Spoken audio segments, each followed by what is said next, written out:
Señor y las que conocen sus Biblias. Y quiero hablar de este tercer grupo. Sigamos leyendo 2 Tesalonicenses 1, desde la segunda parte del verso 7 y en adelante. Cuando se manifieste el Señor Jesús desde el cielo con los ángeles de su poder, en llama de fuego, para dar retribución a los que no conocieron a Dios, ni obedecen el Evangelio de nuestro Señor Jesucristo, los cuales sufrirán pena de eterna perdición, excluidos de la presencia del Señor y de la gloria de su poder, cuando venga en aquel día para ser glorificado en sus santos, y ser admirado en todos los que creyeron, por cuanto nuestro testimonio ha sido creído entre vosotros. Mi amigo, esta porción bíblica está saturada de increíbles verdades. ¿Cuál es la esperanza del mundo? No es la política, ni el gobierno, ni la ciencia, ni la educación, ni siquiera la religión. Con todo mi corazón creo que la única esperanza para este mundo es la segunda venida del Señor Jesucristo. ¡Qué glorioso será el día de su segunda venida, cuando será coronado como Rey de Reyes y Señor de Señores! En la actualidad su señorío está encubierto. Más bien yo diría que está siendo ignorado. Cuando Él vino la primera vez, vino como el humilde Nazareno. Cuando venga por segunda vez, vendrá como Rey, como Señor, y vendrá para ser glorificado y admirado por sus santos. Aquel que fue despreciado, ridiculizado, golpeado, flagelado, coronado con espinas, clavado en una cruz y enterrado en una tumba ajena, es el que vendrá por segunda vez. Y aunque su segunda venida será horrorosa para sus enemigos, será un día de gloria para sus hijos y sus hijas. Los santos de todas las edades, al pensar en su segunda venida, no dejaron de orar: ven pronto, Señor Jesús. En el verso 7 leemos: cuando se manifieste el Señor Jesucristo. Note que el apóstol no dice si es que, sino que dice ¿cuándo? No como pregunta, sino como confirmación. Ahora, ¿cuándo será eso? Jesús regresará en el momento preciso. La Biblia dice que Jesús vino la primera vez en el cumplimiento del tiempo. Ni un minuto antes ni un minuto después. De la misma manera, su segunda venida será a tiempo. Busque Malaquías 4:2. Mas a vosotros los que teméis mi nombre, nacerá el sol de justicia, y en sus alas traerá salvación. Déjeme decirle algo acerca de este sol de justicia. Usted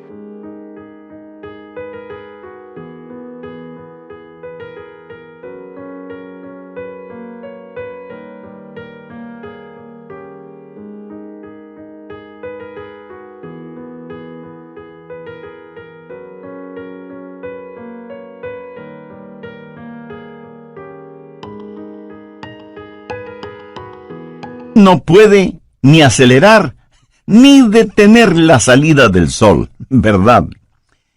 Pues así será la segunda venida del Señor. No podemos ni acelerarla ni detenerla, pero un día Él vendrá nuevamente. Abrirá la cortina de la mañana y alumbrará al mundo con la adorada luz de su segunda venida. Piense conmigo en lo maravilloso de esa mañana. Mire el verso 10 de 2 Tesalonicenses 1. Cuando venga en aquel día para ser glorificado en sus santos. La palabra glorificado en el original griego conlleva la idea de admiración, de asombro. Piense en lo que vamos a ver que causará nuestra admiración, nuestro asombro. Vamos a ver la realidad de su amor transformador. Aquellos que fueron necios y odiaron a Dios serán conquistados por su soberano amor. Aquellos que fueron ciegos espirituales, sus ojos serán abiertos al glorioso esplendor del Evangelio del Señor Jesucristo. Los que estaban esclavizados por los demonios de la lujuria sexual, o el licor, o las drogas, o lo que sea, serán liberados y justificados. Veremos a todos los santos de Dios resucitar con cuerpos glorificados. Cuerpos como el del Señor Jesús. Y lo veremos como rey, como profeta, como sacerdote. Y no habrá vestigio de pecado en nosotros. De todas estas cosas nos admiraremos y asombraremos cuando Jesús venga por segunda vez. Pero no solo nos maravillaremos de su amor transformador, sino que también de su gracia salvadora. Pablo les dice a los tesalonicenses: cuando vengan aquel día para ser glorificado en sus santos y ser admirado en todos los que creyeron. ¿Qué es lo que nos capacita para ser arrebatados y transformados de esta manera? No por nada de bueno que hayamos hecho, sino como la Biblia lo dice tan sencilla pero sublimemente, por haber creído en el Señor Jesucristo. Su amor es el amor transformador que provocará nuestro asombro, y su gracia salvadora será motivo de nuestra alabanza. Ahora ponga su atención en la frase «en todos los que creyeron». Piensa en eso. Ninguno de ellos se perderá. Ningún hijo o hija de Dios se perderá. Cuando Jesús nos salva, Él nos guarda y protege. Jesús dijo: yo les doy vida eterna, y no perecerán jamás, ni nadie las arrebatará de mi mano. Y no debemos pensar solo en lo maravilloso de su venida, sino también en el testimonio de su venida. Pablo, al escribir a los hermanos en la iglesia de Tesalónica, les estaba dando su testimonio. Hermanos, aquel Jesús que vino, vendrá otra vez. Y ellos creyeron ese testimonio. Pero Pablo constantemente testificaba sobre la segunda venida del Señor. Ese era uno de los puntos fuertes de su predicación, y los hermanos recibieron el testimonio del apóstol. El apóstol les dijo: les hemos dado testimonio a ustedes que creen. ¿Sabe usted cuál será mi mayor gozo cuando esté en el cielo? El ver a personas a las cuales tuve el privilegio de presentarles al Señor Jesucristo.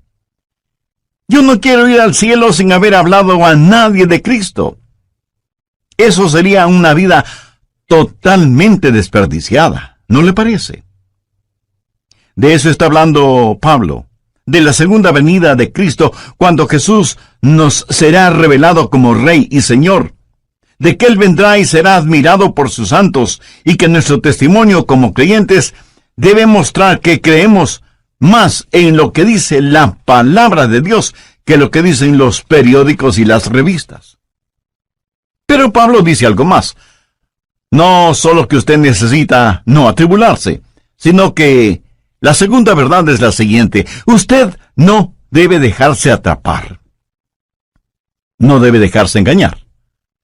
Busque 2 Tesalonicenses 2 desde el verso 1. Pero con respecto a la venida de nuestro Señor Jesucristo y nuestra reunión con Él, os rogamos, hermanos, que no os dejéis mover fácilmente de vuestro modo de pensar, ni os conturbéis ni por espíritu, ni por palabra, ni por carta como si fuera nuestra, en el sentido de que el día del Señor está cerca. Nadie os engañe en ninguna manera. Ahora, lo que sucedía en la iglesia de Tesalónica es que había una diabólica decepción. Alguien había escrito una carta falsa, firmada con el nombre del apóstol, diciendo que el rapto ya se había realizado y que ahora estaban viviendo en el día del Señor. Y el día del Señor significa tribulación. Y estos hermanos estaban sufriendo porque creían que el rapto ya había sucedido y que ellos habían sido dejados. Por eso el apóstol está desenmascarando esa diabólica mentira y les pide que no se dejen engañar. Hay cualquier cantidad de engañadores y charlatanes espirituales, cualquier cantidad de autoproclamados apóstoles, profetas y maestros que engañan a muchos en nuestros días. Y esa es la razón por la que estamos estudiando profecía bíblica. Pablo les dice a los hermanos: confiad en lo que os decimos. No se atribulen, no se dejen atrapar, no se dejen engañar, no se dejen engañar por nadie de ninguna manera. Y comienza a decir lo que va a suceder para que lo sepamos. ¿Y qué es lo que debemos esperar? Mire desde el verso 3. Nadie os engañe de ninguna manera, porque no vendrá sin que antes venga la apostasía, y se manifieste el hombre de pecado, el hijo de perdición, el cual se opone y se levanta contra todo lo que se llama Dios o es objeto de culto, tanto que se sienta en el templo de Dios como Dios, haciéndose pasar por Dios. ¿No os acordáis que cuando yo estaba todavía con vosotros, os decía esto? Aquí Pablo comienza a hablar de la venida del anticristo, llamado también la bestia, el hombre de pecado, el malvado, el hijo de perdición, y el juicio de Dios viene sobre él. Y Pablo dice que para que el día del Señor se haga realidad, primero tiene que darse la apostasía, y luego vendrá el anticristo, a quien el apóstol lo llama el hombre de pecado. ¿Hay o habrá un hombre tan depravado que la Biblia lo identifica como el hombre de pecado? Actualmente estamos viendo cuán lejos ha ido la raza humana. Comenzó con el pecado del hombre y terminará con el hombre de pecado. Este hombre será la esencia misma del mal, la encarnación de la maldad, la perversidad en forma humana. Será el diablo luciendo ropaje humano. En Apocalipsis 13 se lo identifica como la bestia, que vendrá pretendiendo ser el Cristo, pero solo será un Cristo falsificado. Jesús dijo: el que me ha visto a mí, ha visto al Padre. Cuando el anticristo, la bestia, el hijo de perdición, el hombre de pecado, venga, dirá igualmente: el que me ha visto a mí, ha visto a mi Padre, porque será la encarnación de Satanás. ¿Y qué es lo que él va a hacer? Mire el verso 4. Se opone y se levanta contra todo lo que se llama Dios o es objeto de culto, tanto que se sienta en el templo de Dios como Dios, haciéndose pasar por Dios. La suprema ambición del diablo es el ser adorado. Mire lo que él dijo en Isaías 14:14. Y seré semejante al Altísimo. ¿Lo ve? Satanás quiere recibir adoración. Por eso se opone a Dios y a todo lo que tiene que ver con Dios, y hasta llegará a sentarse en el templo como si fuera Dios. De paso, quiero decir que esto revela que el templo de Jerusalén será reconstruido. La Biblia enseña que vendrá un tiempo de apostasía, de desviarse completamente de la palabra de Dios, y que durante ese tiempo el hombre de pecado, la bestia, el anticristo, será revelado. Por eso Pablo dice en 2 Tesalonicenses 2:3, nadie os engañe en ninguna manera, porque no vendrá sin que antes venga la apostasía y se manifieste el hombre de pecado, el hijo de perdición.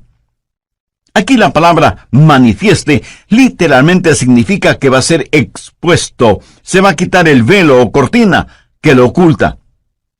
Ahora, si el rapto está cercano, eso quiere decir que el anticristo está ya vivo y presente en algún lugar de nuestro planeta Tierra, y está esperando el momento oportuno para darse a conocer, para quitarse el disfraz. El apóstol Pablo dice claramente que ya está en nuestro mundo el espíritu del anticristo. Anote 2 Tesalonicenses 2, los versos 6 y 7. Y ahora vosotros sabéis lo que lo detiene, a fin de que a su debido tiempo se manifieste. Porque ya está en acción el misterio de la iniquidad, solo que hay quien al presente lo detiene, hasta que él a su vez sea quitado de en medio. Aquí se habla del poder que restringe al diablo. Pablo dice que existe en el mundo un espíritu de iniquidad, y por eso es que la maldad es tan prevalente en nuestros días. Estuvo presente en la época de Pablo, tanto como lo está presente en nuestra época. Estamos enfrentando seres espirituales de maldad que están bien organizados, son inteligentes, invisibles, incansables. La Biblia los identifica como el misterio de iniquidad. Es una conspiración diabólica que se hará más fuerte en los últimos días, liderada por el anticristo. Sin embargo, la Biblia dice que esta conspiración está siendo detenida, restringida. Mire nuevamente el verso 7, porque ya está en acción el misterio de la iniquidad, solo que hay quien al presente lo detiene, hasta que él a su vez sea quitado de en medio. ¿Quién es el que restringe a Satanás? Verá, Satanás no puede hacer todo lo que hoy quiere hacer, pero que un día sí lo hará. Hay alguien que detiene a ese anticristo, a este superhombre de Satanás, para que no haga todo lo que quisiera hacer este mismo momento. ¿Quién tiene ese poder para restringir las actividades de Satanás? Es el Espíritu Santo, cuyo ministerio es el ayudar a los santos. Pero no solo eso, sino que también debe restringir a Satanás. Así que el ministerio del Espíritu Santo es doble: ayudar a los santos y restringir la obra del diablo. Cuando el rapto se haga una realidad y los creyentes sean arrebatados para encontrarse con el Señor Jesús en el aire, el Espíritu Santo que vive en nosotros será quitado del camino. Verá, la genuina iglesia cristiana ahora mismo, llena del Espíritu Santo, es el gran obstáculo en la supercarretera de Satanás. Al diablo le encantaría ver desaparecer la iglesia. El diablo quisiera detener la difusión de mensajes como este que le estoy entregando ahora mismo. Satanás estaría feliz si nosotros, hijos e hijas de Dios, juntamente con nuestras oraciones y el Espíritu Santo, no estuviéramos en su camino, porque le somos un impedimento para sus planes. La iglesia, llena del Espíritu Santo, es la fuerza que restringe la obra de Satanás en el mundo. Y si usted cree con toda razón que hay extrema maldad en el mundo, imagínese lo que sería y lo que será cuando el Espíritu Santo y la iglesia sean quitados del mundo. ¿Está usted lleno del Espíritu Santo? Lo estará si tiene a Cristo en su vida. En el programa anterior vimos 2 de 3 extraordinarias verdades que encontramos en 2 Tesalonicenses 1, los versos del 7 al 10. Primera, usted no necesita estar atribulado. Segunda, usted no debe dejarse engañar o atrapar. Bien, prosigamos con nuestro estudio. Uno de estos días, en un abrir y cerrar de ojos, en un parpadeo, seremos arrebatados. Y cuando eso suceda, será el día de fiesta en el infierno. ¿Por qué? Pues porque ya no habrá restricciones para Satanás. ¿Qué es la iglesia? La iglesia es sal y luz. ¿Qué es lo que hace la sal? Bueno, hace varias cosas: purifica, conserva, descontamina, pero también pica, quema e irrita. Somos la sal de la tierra, y cuando la sal sea quitada, comenzará el proceso de purificación. También somos la luz del mundo. Cuando esa luz sea quitada, las tinieblas cubrirán el mundo. Y cuando el Espíritu Santo que mora en cada creyente, que forma el cuerpo de Cristo, que es la iglesia, sea quitado, en ese momento habrá fiesta en el infierno, porque ya no habrá quien restrinja sus actividades. De todas maneras, y por lo general, los incrédulos no tienen ninguna simpatía por nosotros, los creyentes. Piensan que somos raros, necios, testarudos. Piensan que impedimos el avance del progreso, que actuamos a la antigua frente a los avances de la sociedad moderna, que defendemos reglas éticas, morales y espirituales que ya son obsoletas, y así por el estilo. Por eso los incrédulos no tienen ninguna simpatía por nosotros, los creyentes en el Señor Jesucristo.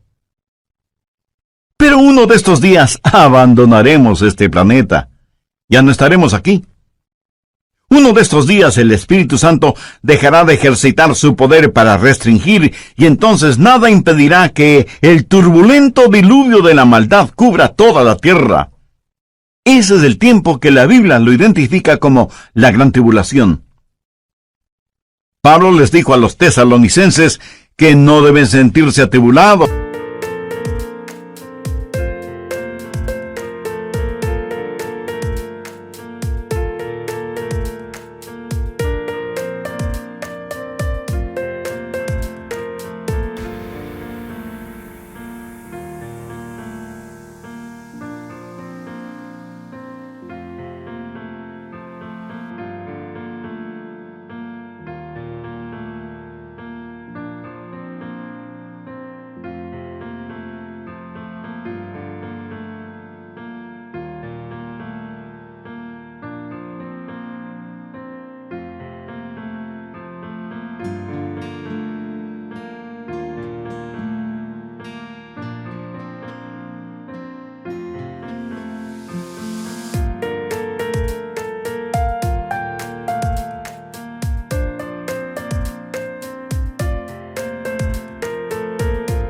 Que confíen en sus enseñanzas y que el día del Señor estaba cerca, pero también les pidió que no se dejen engañar con cartas falsas o por charlatanes que mentían acerca de la segunda venida del Señor, y que el tiempo de la tribulación todavía no había llegado.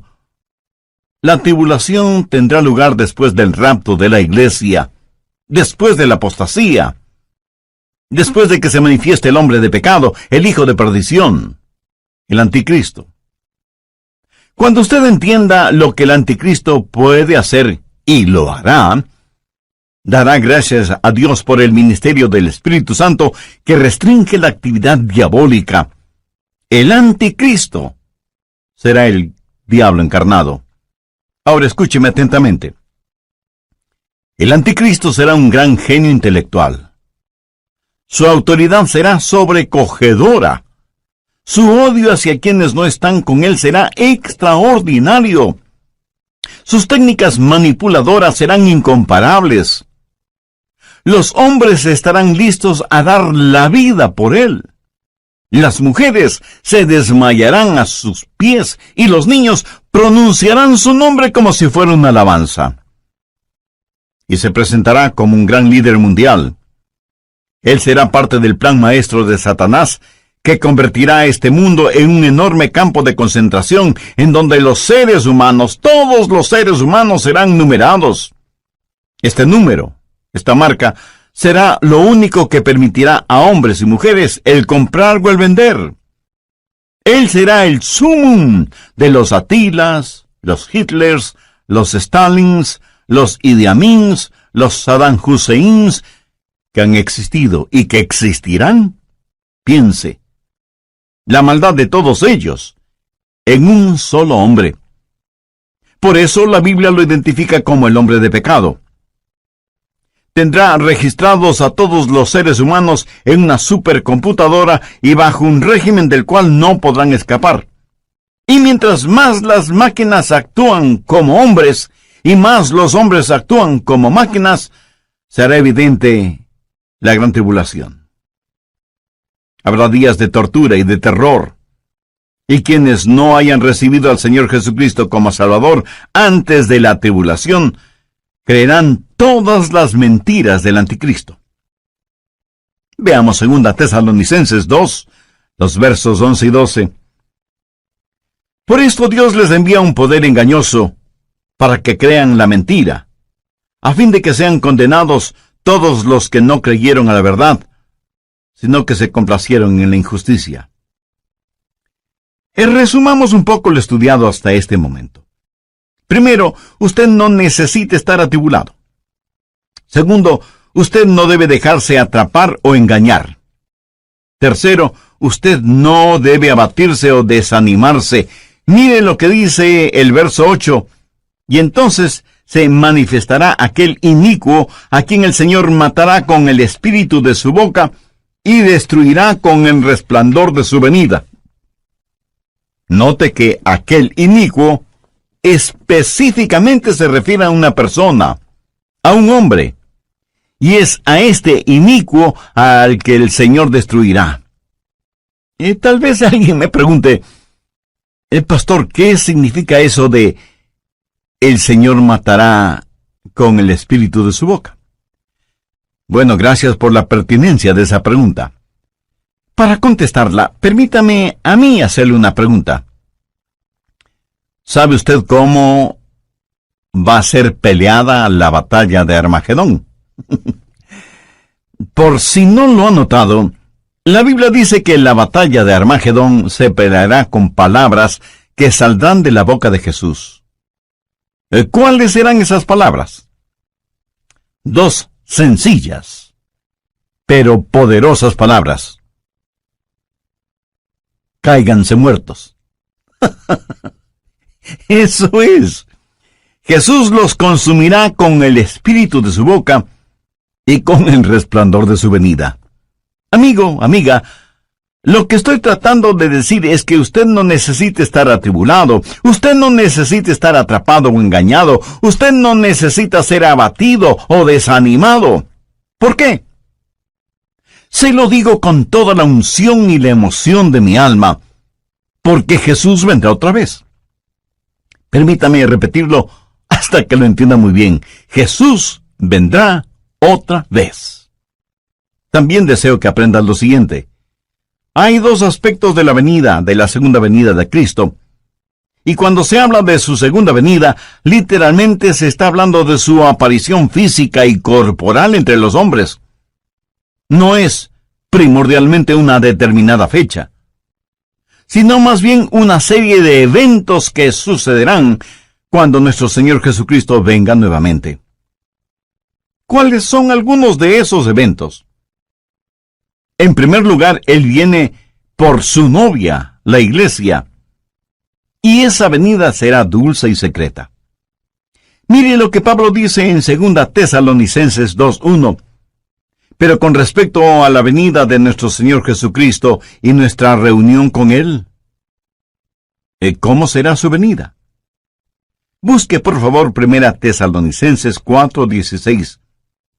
Porque el Señor mismo, con voz de mando, con voz de arcángel y con trompeta de Dios, descenderá del cielo, y los muertos en Cristo resucitarán primero. Luego nosotros, los que vivimos, los que hayamos quedado, seremos arrebatados juntamente con ellos en las nubes para recibir en el aire, y así estaremos siempre con el Señor. Así que, primero Cristo viene por su novia, la iglesia. En segundo lugar, Cristo viene con su novia, la iglesia. En el rapto, Él viene para arrebatarnos. Luego, después de la tribulación, Él regresa a la tierra con su novia, la iglesia, para reinar y gobernar. Primero Él viene como novio a buscar a su novia, pero luego regresa como rey soberano a gobernar por 1000 años en la tierra. Serán 1000 años gloriosos de un reino de justicia y de equidad. Y lo que va a suceder será lo siguiente. El Señor Jesucristo destruirá al anticristo. Jesús vendrá en toda su majestad. El anticristo tiene un número, el 666, la marca de la bestia, y querrá que todos los seres humanos, cuando Jesús vino la primera vez, vino para sufrir, padecer y morir por nosotros. Cuando Él venga la segunda vez, vendrá para reinar en poder. Cuando vino la primera vez, le pusieron una corona de espinas. Cuando venga por segunda vez, lucirá su brillante corona de gloria.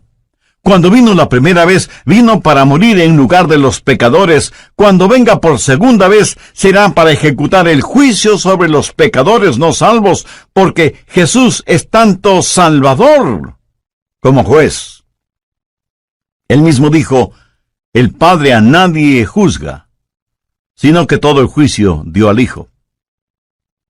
La primera vez que vino para buscar y salvar aquello que se había perdido. Cuando regrese, de acuerdo a lo que la Biblia dice, vendrá como llama de fuego para dar retribución a los que no conocieron a Dios, ni obedecen el Evangelio de nuestro Señor Jesucristo. Cuando Jesús vino por primera vez, vino en forma absolutamente humilde. Y aun cuando entró triunfalmente en Jerusalén, lo hizo montado en un burro. Pero la próxima vez que venga, será en poder y gloria.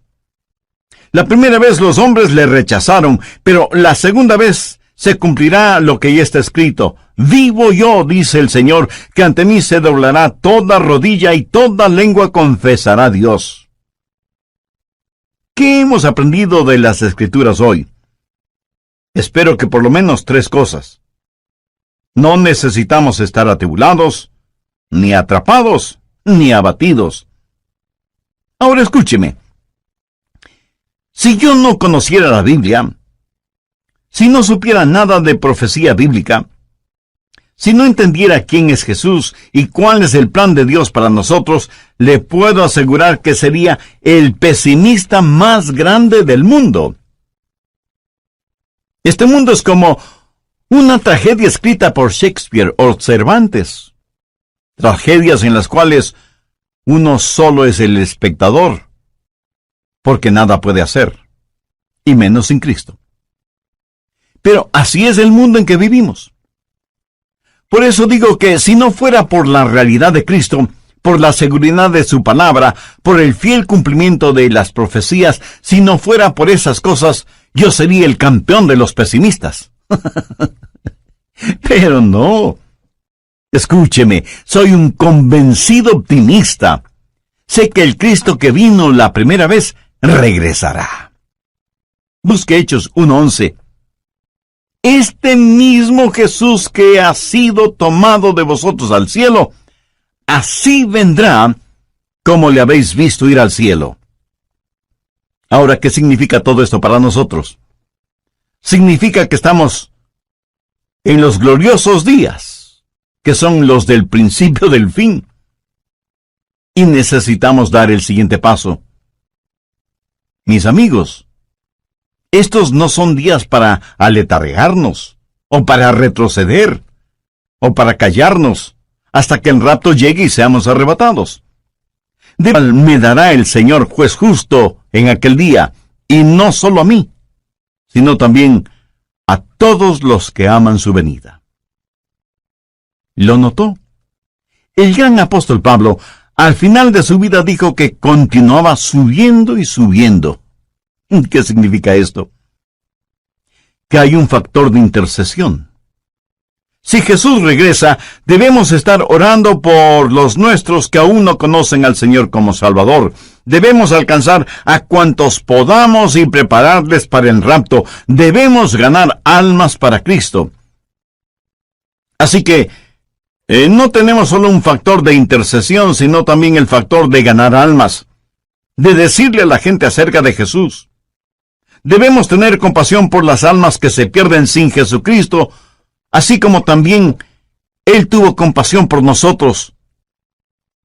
Y hay además el factor preparación. Usted debe sumergirse en las verdades de la Biblia.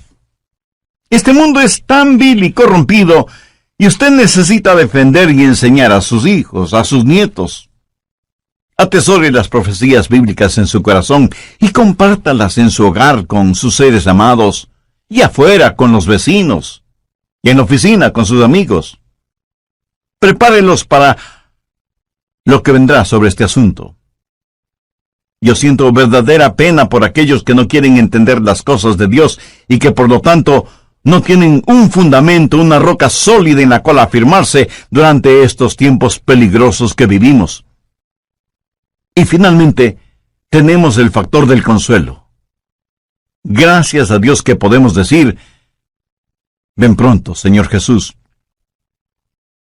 Ahora, si a usted le molesta la realidad del regreso del Señor Jesucristo, eso quiere decir que usted ama las cosas que este mundo ofrece, y consecuentemente no ama a Jesús.